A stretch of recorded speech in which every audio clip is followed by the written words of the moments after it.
டேய் மனமாடு, நான் உனக்கு தானே சப்போர்ட் பண்ணுறேன். வெண்ண போடா, உனக்கும் சப்போர்ட் பண்ண ஒன்று வந்த பாரு. சரி, எனக்கு செருப்பாவில் அடிக்கணும்டா. மச்சான் செருப்பு இல்லை மச்சான், ஷூ தான் இருக்குது. என்ன கழட்டி கொடுக்கவா? டேய் வாயை மூடி அமைதியாக வந்துரு, வாங்கி கட்டிக்காத சொல்லிட்டேன். ஆமாம் ஆமாம் சார், எனக்கு முன்னாடி வந்துட்டீங்கல்ல, அதுதான் நான் வந்ததே லேட்டு. எனக்கு அப்புறம் தான் சாரே வராரு. இவர் எனக்கு சப்போர்ட் பண்ணுறாராம். ஃபஸ்ட்டு நீ உன்னை காப்பாற்றிக்கடா, அப்படி என்னை காப்பாற்றுவ. டேய், நாங்கள் ஒருத்தர் பேசிகிட்டு இருக்கேன், நீங்கள் எங்கடா குசு குசுன்னு? நான் கேட்டதுக்கு பதில் சொல்லுடா. அக்கா அது வந்து என்னென்னா, நைட் ஷிஃப்ட் பார்த்தேன்னா செம்ம தூக்கம் அக்கா. காலையில் ஒரு 6 மணிக்கு ஏஞ்சேன் கிளம்பிடலான்னு. அப்புறம் சரி இன்னும் ஒரு 5 நிமிஷம் படுக்கலான்னு படுத்தக்கா. இந்த 2 மணி நேரம் எப்படி தூங்குனேனே தெரியலக்கா. சாரிக்கா, இந்த ஒரு வாட்டி மன்னிச்சிருக்கா.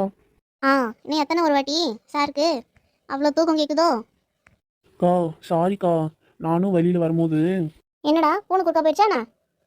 ஐயையோ பூனையெல்லாம் கொடுக்க போலக்கா, நாய் தான் கொடுக்க போச்சு. அதாக்கா லேட் ஆயிடுச்சு. ஆமாடா ஆமாம், பூனை குறுக்கா போகும், அப்புறம் நாய் குறுக்கா போகும், அப்புறம் மனுஷன் குறுக்கா போவாங்க.